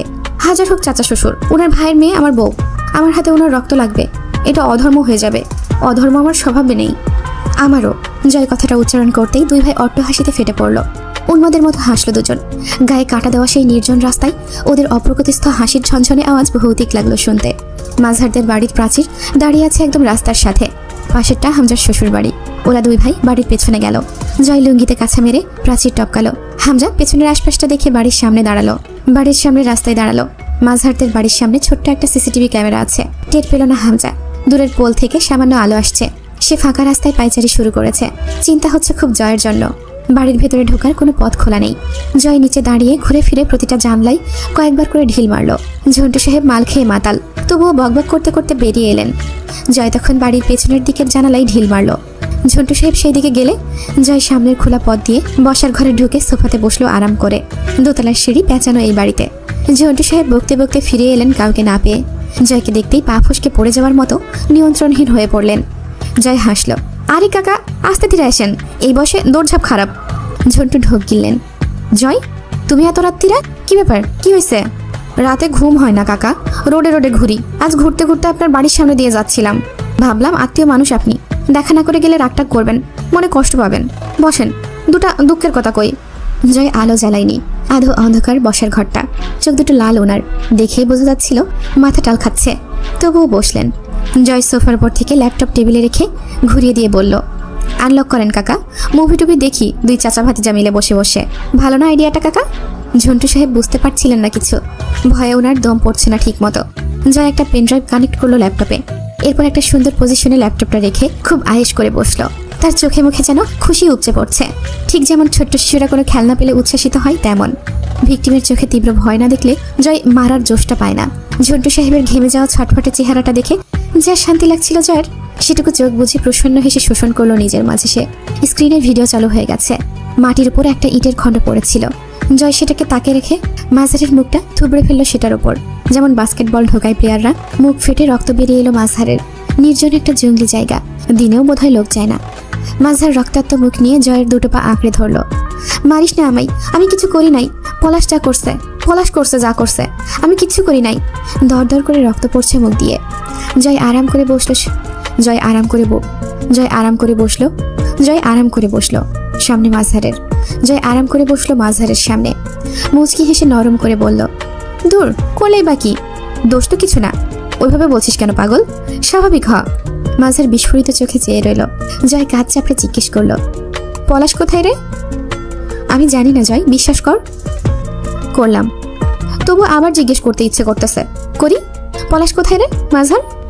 শান্ত শীতল মহান নমনীয়তা জয়ের মুখে। একটু রাগ নেই ওখানে, আর না উগ্রতা। মুচকি হাসছে ঠোঁট দুটো, চোখে কি যেন। মাঝহারের মনে হচ্ছিল জয়ের সামনে পছন্দের খাবার রাখা হয়েছে, সেটা খাওয়ার আগে মানুষ যেমন খুশি খুশি থাকে, জয়ের মুখভঙ্গিটা ওই রকম। বিভ্রান্ত হয়ে যাচ্ছিল। বলল, তাহলে ছেড়ে দিবি আমায়? হ্যাঁ, ওর খোঁজ দেওয়া মাত্রই মুক্ত করে দেব। মাঝহার পলাশের সম্ভাব্য ঠিকানা বলল কোনো মতে। ভিডিওর এই পর্যায়ে জয় হাততালি দিয়ে উঠল। চমৎকার ভিডিওগ্রাফি না কাকা, কবিরের করা। ছেলেটা এত ভালো ক্যামেরাম্যান, ওর এক বোতল ব্র্যান্ডি পাওনা রইল আমার কাছে। আপনার ভালো লাগছে কাকা ভিডিওটা? হে হে করে বাচ্চাদের মতো পা দুলিয়ে হাতে তালি দিল জয়। ঝন্টু সাহেব কখন জানি সোফা থেকে গড়িয়ে বসে জয়ের পা দুটো চেপে ধরবে।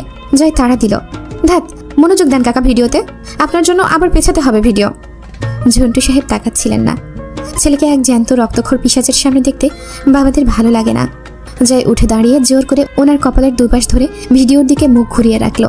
চোখ যাতে বুঝতে না পারে তাই চোখের পাতা দুটো টেনে আঙুল চেপে ধরে রাখলো। কবির ক্যামেরা কোথাও রেখে মাঝহারকে টান করে শুইয়ে পা দুটো চেপে ধরে আছে। জয় মাঝহারের হাতের ওপর দুই পা প্রসারিত করে চেপে দাঁড়িয়েছিল। এবার এক হাত ছেড়ে বসলো। পকেট থেকে একটা রুমাল বের করে সবটা মুখে গোজার সময় গালটা বোধহয় ফেরে গেল মাঝারের। এরপর খ্যাচ করে একটা শব্দ, বাম হাতটা বাহু থেকে আলাদা হয়ে গেল, অথচ কোনো আওয়াজ হলো না। বাম হাতটা কাটার পর কয়েকটা শিরা উপশিরার সাথে ঝুলছিল। জয় পা দিয়ে চেপে ধরে হ্যাঁচকে একটা টান মারলো, ছিঁড়ে এলো হাতটা। বাঁধের ফুটো দিয়ে ছুটে আসা পানির মতো রক্তগুলো জয়ের সাদা লুঙ্গি ভেজাচ্ছিল। মাঝারের চোখে যেন রক্ত উঠে গেছে, মৃত্যুর সম যন্ত্রণা, অথচ চিৎকার করার উপায় নেই। জয় সামান্য হাসলো। ক্ষমা করিস মাঝার, তোকে কথা দিয়েছি তো, নয়তো তোর সাথে আমার কোনো শত্রুতা নাই রে। তোকে কথা দিয়েছি মুক্ত করে দেব, কথা রাখছি। একটা কাঁচের শিশির মুখ খুলতে খুলতে আপন মনেই বিড়বিড় করলো, জীবনে মেলা পাপ করেছি, কিন্তু রেপ করি নাই। করাটা বিষয় না, কিন্তু আমার প্যানিক আছে, তাই এই পাপটা আমার হাত থেকে বেঁচে গেছে। মামাকে মুরসালিন আর আমার ঘরের শালি মিলে মেরেছে, আমি কিছুই মনে করিনি, কিছু বলিওনি এর বদলে ওদের। কেন বলবো? মামা তো আসলে এই কাজটা ভালো করেছিল না, খারাপ কাজ একটা, তাই না বল?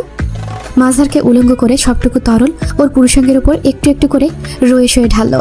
আগুনের ছোঁয়ায় পলিথিন যেমন ঝলসে গলে টপ টপ করে পড়ে, ঠিক তেমন মাঝারের বিশেষ মাংসপিণ্ডগুলো গলে গলে পড়ে যাচ্ছিল। আন্দাজ করা যায় তরলটুকু গাঢ় কোনো অ্যাসিড অথবা সেরকম কোনো কেমিক্যালই হবে। এরপর জয় খুব যত্ন করে 2 পা কাটলো মাঝারের, খুব দক্ষ কষায়ের মতো। কবিরের বমি পেয়ে যাচ্ছিল, পেটে পাক গুলিয়ে আসছিল, কেমন মাথা ঝিমঝিমে অবস্থা। সে কখনো মর্গে মৃতদেহ কাটা দেখেনি, আজ জীবিত দেহের ব্যবচ্ছেদ দেখতে হলো জয়ের বদলতে। মাঝারের দেহটা ততক্ষণে নিস্তব্ধ হয়ে এসেছে। রাত 3টা পেরিয়ে গেছে। মাথাটা কেটে নিয়ে দেহটা একটু দূরে পুকুরে ফেলে এসে মাথাটা বস্তায় ভরে নিল জয়। আফসোসে মুখ ছোট হয়ে আসছিল জয়ের, শুধু মনে হচ্ছিল মাঝার বোধহয় সুখেই মরে গেছে, খুব তাড়াতাড়ি যেন। রাগ হচ্ছিল এখন জয়ের, তবু আর কি করার, মানুষের জীবন একটাই, আর তো সম্ভব না মাঝারকে তুলে আবার মারা। যথাসম্ভব প্রমাণ লুকিয়ে মূল গোরস্থানের দিকে চলল। ভিডিও শেষ। ঝন্টু সাহেবকে দাঁত চেপে সবটুকু দেখতে হয়েছে, চোখ দিয়ে পানি পড়ছে না ওনার। জয় পেনড্রাইভ খুলে পকেটে রেখে সুন্দর করে হাসলো। ভালো লেগেছে তো কাকা? স্পেশালি আপনার জন্য এত পরিশ্রম করে ভিডিওটা বানিয়েছি। ঝন্টু সাহেবকে মারতে খুব একটা খাটুনি করলো না জয়, কেউ নেমে আসলো না এতক্ষণেও। বাসায় লোক থাকে না, মাঝারের মা শ্বাসকষ্টের রোগী, ইনহেলার টেনে ঘুমের ওষুধ খেয়ে শুয়ে পড়ে, আর কেউ নেই বাসায়। জয় সোফার কুশন দিয়ে মুখটা চেপে ধরে ব্লেড দিয়ে আস্তে আস্তে গলা কাটলো। এইভাবে তরুর গলা কাটা হয়েছিল। জয়ের ধারণা কাজটা তরুর বেহুশের সময় করা, খুব নিখুঁত সরল রেখায় কাটা হয়েছিল, একটু এদিক ওদিক ছিল না। জয় চেষ্টা করলো পলাশকে ফলো করতে, কিন্তু হলো না। ঝন্টু সাহেব খুব ছটফট করছিলেন, এঁকে বেঁকে গেল, কোথাও কোথাও হাতের অনিয়ন্ত্রণে ব্লেড বেশি গেঁথে গিয়েছিল ভেতরে, শ্বাসনালী অবধি কেটে ফেললো। জয় বেরিয়ে এলো আস্তে করে, তখনও গলা কাটা মুরগির মতো হাত পা আঁচড়াচ্ছেন ঝন্টু সাহেব। রুহু বের হতে একটু সময় লাগবে, দেহের রক্ত সবটুকু বের হওয়া অবধি ছটফট করবেন তিনি মৃত্যু যন্ত্রণায়। জয়ের খুব ইচ্ছে করছিল দাঁড়িয়ে থেকে তৃপ্তিদায়ক দৃশ্যটা দেখার, কিন্তু ঝুঁকি নেওয়া যাবে না। বাড়ির পেছনের প্রাচীর টপকে বেরিয়ে এলো। লুঙ্গিতে চিরচিরে রক্তের ছিটা এসে লেগেছে। লুঙ্গিতে ফের কাছা মেরে গলার গামছা দিয়ে লুঙ্গির মতো বাঁধলো কোমরে। সাবধানতার মার নেই, পলাশ জেলাতেই আছে, ওকে কোনোভাবেই পুলিশের হাতে পড়তে দেওয়া যাবে না। পুলিশের কাছে অর্ডার আছে পলাশকে পাওয়া মাত্রই ক্রস ফায়ারে দেবার, তা হতে দেওয়া যাবে না। জ্বর একটু কমলেই পলাশকে পুলিশের হাত থেকে বাঁচাতে বেরিয়ে যেতে হবে। রাত 1:30টার দিকে অন্তু ঘরে এলো। জয় উপর হয়ে শুয়ে আছে, ফিরে তাকালো না। খাটের হেডবোর্ডের ওপর রাখা মদের বোতলে নখ বাজাতে বাজাতে ষষ্ঠ সিগারেটটাই টান দিল। দরজা আটকানোর শব্দেও ফিরে তাকালো না। অন্তু আস্তে আস্তে হেঁটে গিয়ে বিছানায় বসলো জয়ের পাশে। কিছুক্ষণ চুপচাপ উগ্র উদাস পুরুষটিকে পরখ করে অদ্ভুত স্বরে বলল, মায়ের মানুষ ফাঁকি দিলে খুব ভেতর পড়ে জয়ামির। জয় তাকালো, লাল হয়ে থাকা চোখের অদ্ভুত দৃষ্টি। সে চিত হয়ে পাশ ফিরল। অন্তু বলল, আমার বাপটাও তরুর মতো ফাঁকিবাজ ছিল জানেন, সব আগুন নিজেরা শুষে আমাদের শীতলতা দিতেই জীবনে আসে এসব ফাঁকিবাজরা। আব্বু আমায় কতদিন অন্তু বলে ডাকে না। অন্তু এক দৃষ্টিতে জয়ের চোখে চোখ রেখে কথাগুলো বলছিল। জয় উঠে হেডবোর্ডে বালিশ ঠেকিয়ে হেলান দিয়ে তাকিয়ে রইল। অন্তু বলল, অথচ তার অর্ধেক জীবন তার ছেলে নিয়েছে, বাকিটা আমি পূর্ণ করে দিয়েছি। জয় হাসল। No, this is not fair ঘরওয়ালি, তুমি আমার নাম নিতে ভুলে গেছো, ভাগে আমিও আছি। ম্লান হাসল অন্তু। ও তাই নাকি? জি জি ম্যাডাম। আপনি কবে থেকে পাপ স্বীকার করতে শুরু করলেন? চিরকালই করি। লম্বা টান দিল, ধোঁয়ায় ভরে উঠল নাক মুখ। সে তো ভাব হিসেবে, তাতে এক ফোঁটাও আফসোস থাকে না, থাকে ভনিতা। জয় হাসল। যথার্থ বলেছেন উকিল ম্যাডাম।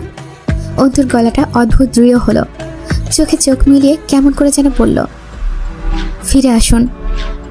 ঠাঁই নেই। ঠাঁই দরকার আপনার? দরকার ছিল। ঠাঁই থাকলে খারাপ হতেন না? আমি বলেছি তোমায়, আমার খারাপ হবার কোনো কারণ নেই। আমি খারাপ, তাই আমি খারাপ। তাহলে ঠাঁইয়ের কথা বলছেন কেন? জয় দুষ্টু রসিক হাসল, তবু তা ম্লান। আচ্ছা ঠাঁই, তুমি হয়ে যাও। অন্তু বিদ্রুপের হাসি হাসল। আমি আমি নিজেই তো এক নড়বড়ে খুঁটি। আপনাকে সামলাতে গিয়ে বড়জোর উপরে যাব, আর তারপর আপনাকে নিয়ে পড়ব। তুমি আমার ওপর, আমি তোমার উপর ভর করলে দুজনেই তো দাঁড়িয়ে থাকতে পারি। কি বলো? চোখ মারল জয়। অন্তু সামান্য চোখ বুজে দৃঢ় চিত্তে মাথা নাড়ে। পারি না। জয় অন্তুর দিকে তাকিয়ে থেকেই বোতলটা তুলে নিল। অন্তু তা কেড়ে নিল। খবরদার, আজ না। একটু গিলতে দাও। আজ অন্তত নয়, আমি কথা বলছি। সেজন্যই একটু দাও, অল্প খাবো। সেজন্য? তুমি আর আমার সাথে কথা বলো না সচরাচর। মানে আমার অভ্যেস নেই। আজ বলছো, অস্বাভাবিক লাগছে। একটু খেতে দাও আজ। অন্তু বোতলটা ঝেড়ে মেঝেতে ছুঁড়ে মারল। কাঁচের বোতলটা আওয়াজ তুলে ঝনঝন করে ভেঙে খান খান হয়ে যায়। জয় চোখ বুজে তা অনুভব করে। তার মুখে তৃপ্তির হাসি ফুটে ওঠে। উফ, কাঁচ ভাঙার আওয়াজ এত সুন্দর হয় কেন? এত ভাল লাগে। I love this. অন্তু তাচ্ছিল্য করে হাসে। হৃদয় ভাঙার আওয়াজ এর চেয়েও ভালো লাগে আপনার। আর জানেন, অধিকাংশ সময় হৃদয়কে কাঁচের সাথে তুলনা করা হয়। জয় কথা বলল না। মাঝে মধ্যে কেমন ভদ্রলোকের মতো আচরণ করে। শুদ্ধ বাংলায় কথা বলা, মিষ্টি হাসা, নরম আচরণ। অন্তু যেন আনমনা স্বরে বলল, আমি তো একসময় বেশ আদর্শবাদী ছিলাম। জয় আর চোখে চোখ তুলল। ছিলাম নাকি? ছিলে তো। ও হ্যাঁ, ছিলাম বোধহয়। সেই কবেকার কথা ভুলেই গেছি। অদ্ভুত হাসল অন্তু। মাঝে মধ্যে মনে হয় কি জানেন, যদি আমাদের বিয়েটা হুটহাট তামাশাবিহীন হয়ে যেত, মানে অন্য কোনোভাবে হয়ে যেত। আপনি যেমনই ছিলেন, আমি হয়তো মাফ করে দিতাম। তারপর নিজের আদর্শ দিয়ে আপনাকে হয়তো ভালো জয়ামির করে তুলতাম। খুব সিনেমেটিক চিন্তা, তাই না? হেসে মাথা নাড়ল জয়। খুব সিনেমেটিক। অন্তু পূর্ণ দৃষ্টিতে তাকালো। জয় বলল, এরপর? অন্তু হেসে মাথা নামায়। অথচ আমি আপনাকে ক্ষমা তো দূর, শাস্তি না দিয়ে আমি মরেও শান্তি পাবো না। আফসোস। ইস, যদি অমর না হতো। জয় দুধারে মাথা নাড়ে। পারতে না ঘরোয়ালি? পারতে না। অন্তু চুপচাপ তাকিয়ে রইল। জয় কিছু বলবে। এই লোক নিজের ব্যাপারে একটা কথা বলতে যা ফুটেজ খায়, অনেক সময় দিতে হয়। চুপচাপ তা শোনার জন্য অপেক্ষা করতে হয়, তবে সামান্য বলে। আর মাঝখানে একটা শব্দ উচ্চারণ করলে চোখের পলকে প্রসঙ্গ বদলানোই যা চমকপ্রদ দক্ষতা। জয় সিগারেট শেষ করলো, একটু সোজা হয়ে বসলো। এরপর বলল, কুমোর কারা বলো তো? যারা মাটির জিনিসপত্র বানায়। ব্রিলিয়ান্ট। ওরা একদল ভালো কারিগর। জানো ওরা মাটির জিনিসপত্র কিভাবে বানায়? অন্তু চুপ রইল। জয় বলল, প্রথমে কাঁচা মাটি মাখানো হয়, কাঁচা নরম মাটি কিন্তু। এরপর হাতের কারিগরিতে যেমন ইচ্ছে আকৃতি দেওয়া হয়। হতে পারে সেটা ফুলদানি, থালা, বাটি বা র্যান্ডম কিছু। এরপর শুকানো হয় সেগুলোকে। এখানেই শেষ হলে ঠিক ছিল। কেমন করে হাসলো জয়। মাগার এখানেই শেষ না। এরপর সেই শুকানো জিনিসগুলোকে আগুনে ফেলে দেওয়া হয়। কাঁচামাটির তৈরি ওই জিনিসগুলো আগুনে পুড়তে পুড়তে পুড়তে পুড়তে একসময় লাল টকটকে কঠিন মাটির পাত্র হিসেবে তৈরি হয়। তখন তুমি বড়জোর এগুলোকে আছড়ে ভেঙে ফেলতে পারবে। ওটাতে হাজারবার পানি ঢাললেও তা আগের সেই কাঁচা নরম মাটিতে পরিণত হবে না ঘরোয়ালি, যাকে তুমি আবার হাতে মাখিয়ে নতুন আকৃতি দিয়ে নতুন জিনিস বানাতে পারো। অন্তু ভ্রুটা সন্তর্পণে কুঁচকে ফেলল। জয় হাসল। আমি যখন কাঁচামাটি ছিলাম, বালক জয়ামির, নরম ভীত এক ছোট্ট ছেলে, তখন আমাকে গড়া হয়েছে এই জয়ামিরের আকৃতিতে। এরপর আগুনে ফেলে দেওয়া হয়েছে। আমি বছরের পর বছর পড়েছি। এরপর এই শক্ত কঠিন লাল মাটির জয়ামির তৈরি হয়েছে। তুমি যাকে বড়জোর আঘাত করে ভেঙে টুকরো করে আরও ছোট টুকরোতে পরিণত করতে পারবে। কিন্তু হাজার তোমার আদর্শের পানি আমার উপর পড়লেও আমি আর সেই আগের কাঁচা জয়ামিরে কনভার্ট হব না, যাকে তুমি ইচ্ছে মতো শেপ দিয়ে সাজাতে পারো। অন্তু অবাক হয়ে তাকিয়ে রইল। বুকের ওঠানামা দ্রুত হচ্ছিল। জয়ের ঠোঁটে সামান্য হাসি। সে সিগারেট ধরালো আরাম করে। খোলা প্যাকেটের শেষ সিগারেটটা ঠোঁটে গুজে লাইটার জ্বালিয়ে ধোঁয়া ছাড়ল। এরপর চট করে অন্তুর কোলের ওপর মাথা রেখে শুয়ে পড়ল। গাটা তখনও ভীষণ গরম। পলাশের দলের সকলেই ছন্ন ছাড়া, যে যেমন পেরেছে আত্মগোপন করেছে, দেশে অথবা বাইরে। এমনটা একবার হয়েছিল যুগখানেক আগে। 2002-এ বিরোধী দলীয় নেত্রীর নেতৃত্বে গোটা দেশ জুড়ে একটি সন্ত্রাস ও অপরাধমুক্ত অপারেশন পরিচালিত হয়েছিল, যা অপারেশন ক্লিন হার্ট নামে পরিচিত। কয়েক মাসের এই দেশব্যাপী অভিযানে গোটা দেশের সন্ত্রাস ও অপরাধীরা সিংহভাগ আটকা পড়েছিল বিভিন্ন সংস্থার আইন রক্ষাকারীদের থাবায়। তখন দেশটা হয়ে গেল শান্ত। সকল সন্ত্রাসদের হয় দেশ ছাড়তে হলো অথবা দল ধ্বংস। তখনই একবার হামলা হয়েছিল রাজন আজগরের কারবারে, কিন্তু তখন তেমন একটা ক্ষয়ক্ষতি হয়নি। পলাশ তখন বেশ ছোট, কিন্তু এবার গোটা পরিস্থিতি অনুকূলে। আইন সংস্থা থেকে শুরু করে দালাল নেতাগণ, তবু এক জয় আর নিজের ঘরের পালা এক মির্জাফর পলাশকে ধ্বংস করে ছেড়েছে। রিমি কাপড় আয়রন করছে ঘরে। রাত 11টা। হামজা সোফায় বসেছিল, চোখ দুটো বোঝা। বহুকাল রাতে ঘুমানো হয়নি, এটা অবশ্য অল্প ভুল। রিমিকে জড়িয়ে নিলে মেয়েটা যখন নিশ্চিন্তে ওর বুকে মাথা লুকাতো ছোট্ট কবুতর ছানার মতো, তখন দুনিয়াদারির ঝঞ্ঝাট আপাতত এক রাত ভুলে সে ঘুমিয়েছে বারবার। তবে সেসব অনেকদিন আগের কথা। বহুদিন মেয়েটা তার কাছে তো আসে, কিন্তু সেই কাছে আসাতে যেন যত দূরত্ব, তাতে সংশয়, ঘৃণা অথবা দ্বিধার সমন্বয় ছাড়া কিছু নেই। ভেতরটা প্রশ্ন করে ওঠে, হামজা তুই কি ভুল করিসনি? করলেও ভুলটা কি? শত্রুকে ঘরে তোলা। ওইটুকু একটা পুচকে নিঃসঙ্গ মেয়ে আমার শত্রু? এটাও নতুন বোকামি তোর, যার মনে তোদের জন্য সেই শুরু থেকেই বিয়ে হিসেবে ঘৃণা। সে কমজোর হোক, তবু মনে রাখতে হবে সে তোর বিরুদ্ধে যে কোনো কিছু করতে পারে। আর অন্তত এ কারণে হলেও শত্রুকে ছোট করে দেখতে নেই। জেনে বুঝি কেন? আমার রেপুটেশন বজায় রেখে সবটা বদনাম আর্মিনের ওপর বয়ে নিয়ে যেতে আমার ওকে জয়ের বউ হিসেবে মেনে নেওয়ার বিকল্প ছিল না। আমি যখন জয়ের বউ হিসেবে ওকে মেনে নিতে বিন্দুমাত্র দ্বিধা করিনি, তখন মানুষ আমার ওপর সন্তুষ্টিতে গোটা ভাবটাই আর্মিনকে নিবেদন করেছে। এটা ট্রিক্স আর পলিটিক্স, হোয়াট এভার। এছাড়া ও এখন যা করছে তার সবটাই আমার নাগালের ভেতরে। এবারের বাইরে থাকলে আরও অনেক কিছুই করতে পারত। চরম জেদি আর চতুর মেয়ে লোক। ওর প্রতিটা বোকামির মতো দেখতে কর্ম ওর পরিকল্পিত। তাহলে ওকে সরিয়ে দে। ওর এত ক্ষতি করেও দমেনি, ওকেই সরাতে হবে। বঙ্গবন্ধু তার অসমাপ্ত আত্মজীবনী বইতে কি লিখে গেছে জানিস? মানুষের যখন পতন আসে তখন পদে পদে ভুল হতে থাকে।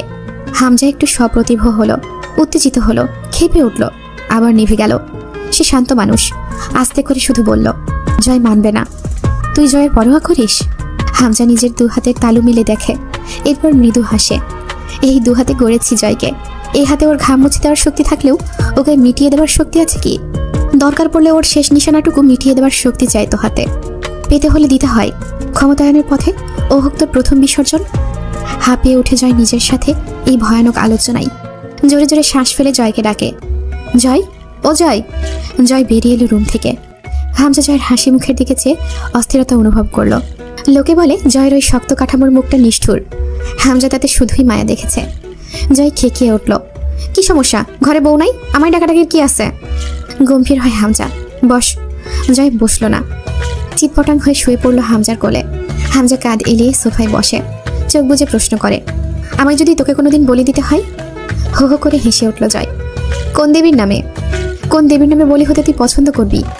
জয় জবাব না দিয়ে উঠে নিচের দিকে ঝুঁকে বসে হামজার পাশে। পেরেশান কোনো কিছু নিয়ে? হামজা তাকিয়ে থাকলো কিছুক্ষণ জয়ের দিকে, তারপর সামান্য হাসলো। জয় গান ধরল, জীবন মানেই তো যন্ত্রণা, বেঁচে থাকতে বোধহয় শেষ হবে না। সুর থামিয়ে বলল, এত সব বেঁচে থাকার নেশা আমার নাই। কবে দিচ্ছ বলি? হামজা চুপচাপ বসে থাকে। তার আর জয়ের মাঝে কোনো দেয়াল নেই, যা সব সরাসরি। তাদের সম্পর্কের ঐতিহ্য একটাই, সেখানে কোনো লুকোচুরি নেই। সামনে কঠিন দিন, খুব কঠিন। হামজা জয়কে বলে, তুই এখন বের হবি তো? জয় তখন একটা টেনিস বলে রেড টেপ জড়াচ্ছে। হামজা উঠে গিয়ে জয়ের দুটো ওষুধ ও পানি আনলো। গম্ভীর হয়ে বলল, এই দুটো খেয়ে নে, আমি রুমে যাব। যাও, খাচ্ছি আমি। মারি চাপে জয়, কানসারের ওপর মারবো একটা থাপ্পড়। আমার সামনে খাবি? শরীর এখনো একটু গরম, গলা বসে আছে। ধর নে। বাড়িটা গা ছমছমে। একসময় বেশ লোকজনে ভর্তি ছিল, আজ নেই। তারা কেউ চলে টলে যায়নি, একে একে করে পরে পরে পৌঁছে গেছে। কি ভয়ানক! তুলির জীবনের কি ব্যবস্থা হবে কে জানে। হামজা এখন অন্য তালে বেসামাল। জয় ঘরে যায়। অন্তু ডান কাত হয়ে শুয়ে আছে। কিছুক্ষণ চুপচাপ তাকিয়ে থেকে ডাকে অন্তুকে। অন্তু এক ডাকে উঠে বসে। জয় বলে, চলো ঘুরে আসি। কোথায়? শহর ঘুরে আসি। মধুচাঁদে তো গেলাম না, আজ চলো যাই। অন্তু বোঝে জয় অকারণে ঘুরতে যাচ্ছে না। বের হওয়ার আগে জয় একটা চুরির বক্স রাখলো ড্রেসিং টেবিলের ওপর। এই দুটো হাতে লাগাও। কেন? জয় শুধু ঠান্ডা চোখে তাকালো একবার, কোনো জবরদস্তি নেই। অন্তু মুচকি হাসলো গোপনে। ভয় ও গোলামি দুটোই আপেক্ষিক। ভয় পেলে মানুষ ভয় দেখাবে, গোলামি করলে কেউ কারো মালিক হতে পারবে। ভয় না পেলে লোক ক্লান্ত হয়ে আর চেষ্টা করবে না। গোলামি না খেটে যদি কেউ জান দেয়া কবুল করে, অধিকাংশ ক্ষেত্রেই তার জান নেওয়া হয় না।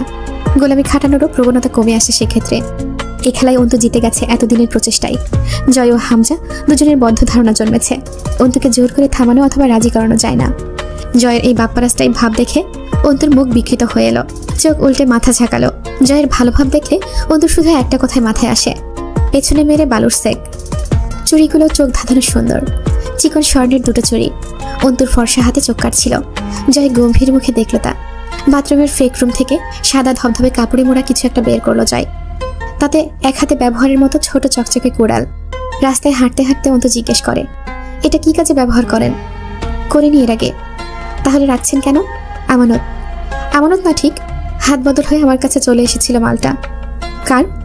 কারো হবে? অন্তুর কৌতূহল হয়। সে কে? দায়সারা জবাব দেবেন না আমার প্রশ্নের। জয় লুঙ্গি খুলে প্যান্ট পরতে পরতে জবাব দেয়, এক নারী। অস্পষ্ট শুনতে লাগে, কারণ শার্টের প্রান্ত তখন দাঁত দিয়ে চেপে ধরেছিল। অন্তু অবাক হয়, জয় কখনো কোনো মেয়েকে এমন সম্মান দিয়েছে তা অন্তুর জানা নেই। সে জিজ্ঞেস করে, নারীটা কে? অন্তু ভ্রু কুচকে মিষ্টি, এই আপনার আগেকার প্রেমিকা টেমিকা হবে নাকি? জয় হাসল। তার মধ্যে সেসব সিস্টেম নেই। তার সাথে যে সময় দেখা হয়েছিল তখন আমার ভেতর প্রেম প্রীতির সিস্টেম ছিল না। অন্তু ভ্রু নাচিয়ে উল্টায়, তবু বিশেষ কেউ হবে, নয়তো আপনার মতো লোক কাউকে এতখানি সম্মান দেখাতে পারে না। তোমাকে দেখাইনি? অন্তু শব্দ করে হেসে উঠল। তাতে অজস্র বিদ্রুপ ঝরে পড়ল। তা দেননি আবার? দিয়েছেন তো। জয়ের মুখটা চেকচেক প্রিন্টের লাল সাদা গামছায় বাঁধা।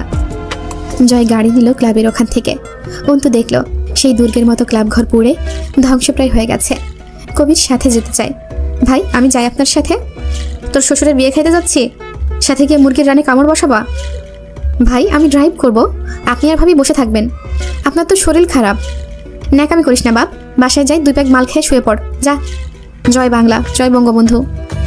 কবির তবু পেছনটাকে, ভাই আপনি ভাবিরে নিয়ে একা একা যাবেন? পরের বার তোর বউটারের সাথে দিস। আজ নিজেরটা নিয়ে ঘুরে আসি, গুড নাইট। গাড়ি চলছে, যেন ঘোড়া ছুটছে। অন্তুর পরাণ যায়, মনে হচ্ছিল রকেট ছুটছে। অন্তুর চুলগুলো পতাকার মতো উঠছিল। অন্তু চিৎকার করলো, এত জোরে কোনো মানুষ গাড়ি চালায়? আমি নিশ্চিত এই গুণের জন্য মাঝে মধ্যে আপনার শরীরে ফল্লা উড়ে যায়। আস্তে চালান বলছি, অথবা এক্ষুনি মাঝ রাস্তায় নেমে যাব, পাগল লোক। জয় গা কাঁপিয়ে হু হু করে হাসে। গাড়ির বেগ আরও বাড়ালো। অন্তু বিড়িতৃষ্ণায় আর কথা বলল না। জয় গাড়ির বেগের সাথে মিলিয়ে গান ধরল। অন্তু কপালে হাত চেপে বসে রইল। অন্ধকার আকাশ, যেখানে চাঁদ অব্দি নেই। এরকম এক মাঝরাতে এমন ঝলমলে সূর্যের গান কেউ ভাবতে পারে? তাও আবার কি এক অদ্ভুত গান। গাড়ির স্টিয়ারিং ঘোরাচ্ছে আর শেষ দিচ্ছে। খানিক পর স্পিড কমলো। অন্তু একটা কথাও বলল না। ও কমাতে বলেছিল বলে আরও বাড়িয়ে দিয়েছিল স্পিড। এবার স্পিড স্বাভাবিক রেখে গলা ছাড়ল জয়। গা শিউরে ওঠা জয়ের গলার সেই টান সনসনে বাতাসের সাথে দিকবিদিক বাজিয়ে ছুটে চলল। গাড়ি চলছে। গরমের রাতে চলন্ত শীতল বাতাস বেশ লাগছিল গায়ে। অন্তু চারপাশের ঘন অন্ধকারে হারিয়ে যেতে চায়। পাশে বসে আছে স্বয়ং এক প্রহেলিকা পাপ। অনবরত শীষ দিচ্ছে আর গাড়ি চালাচ্ছে। কখনো কখনো স্টিয়ারিংয়ে আঙুল বাজিয়ে গুনগুন করছে। একসময় একদম নির্জন গ্রামের দিকে চলে এলো। অন্ধকার রাস্তা, দূর দূরান্ত অবধি আলো নেই। জয় গাড়ি থামালো না। বউ আর পারছি না, সরি। রাত হলে আমার শরীরে সংগ্রামের আগুন জ্বলে। তাতে নেভাতে মাল ঢালতেই হবে পেটে। পেছনের সিট থেকে মদের বোতল তুলে শব্দ করে কর্ক খুলল। তারপর এক হাতে যতটুকু চালানো যায় ততটুকু গাড়ি চালিয়ে আর এক হাতে বোতল মুখে ঠেকিয়ে গিলতে লাগলো। উৎকট গন্ধ নাকে লাগছিল। মদ খেয়ে গাড়ি চালাচ্ছে লোকটা। এই নির্জন রাত, তার উপর গাড়ি চলছে ধীরে। যে কোনো বিপদ হতে পারে। অন্তুর ভয় লাগছিল খুব। নিজের বোকামের উপর ধিক্কার আসছিল। সে কিভাবে জয়ের সাথে রাজি হলো আসতে, সেটাই বুঝতে পারছিল না। এই লোক আসলেই অযথা ঘুরতে বেরিয়েছে, ফুর্তি করতে বেরিয়েছে। অন্তু খানিকক্ষণ চুপ থেকে আর পারল না। কড়া স্বরে বলল, বোতলটা কেড়ে নিয়ে আপনার মাথায় ভাঙি? তার আগে গেলা বন্ধ করুন। বেহেড হয়ে যাবেন যখন তখন। সে অবস্থায় একটা দুর্ঘটনা ঘটাতে চান? আমার বেহেড হওয়া এত সস্তা না ঘরওয়ালি। কেমন মাতাল মাতাল জড়ানো কণ্ঠে বলল, আজ তোমাকে খুব আদর করতে মন চাচ্ছে, বুঝলে? Even right now. গাড়ির ভেতর বইয়ের আদর, আহ ভাবা যায়। বলেই মদের বোতলটা সিটের উপর রেখে অন্তুর দিকে হাত বাড়ালো। বোতলের তরল গড়িয়ে পড়ে পুরো গাড়িতে বিশ্রী গন্ধ ছড়িয়ে পড়ল। অন্তু ঝাড়া মেরে জয়ের হাত সরিয়ে দিয়ে চিবিয়ে বলল, আপনি বেহেড হয়ে যাচ্ছেন। আমি এই রাস্তায় অন্তত আপনার জুলুম মেনে নেব না। না নিলে তাতে আমার কি? আবারও হাত বাড়ালো। অন্তুর চলে আঙুল বোলালো। অন্তু চুপ করে বসে থাকে।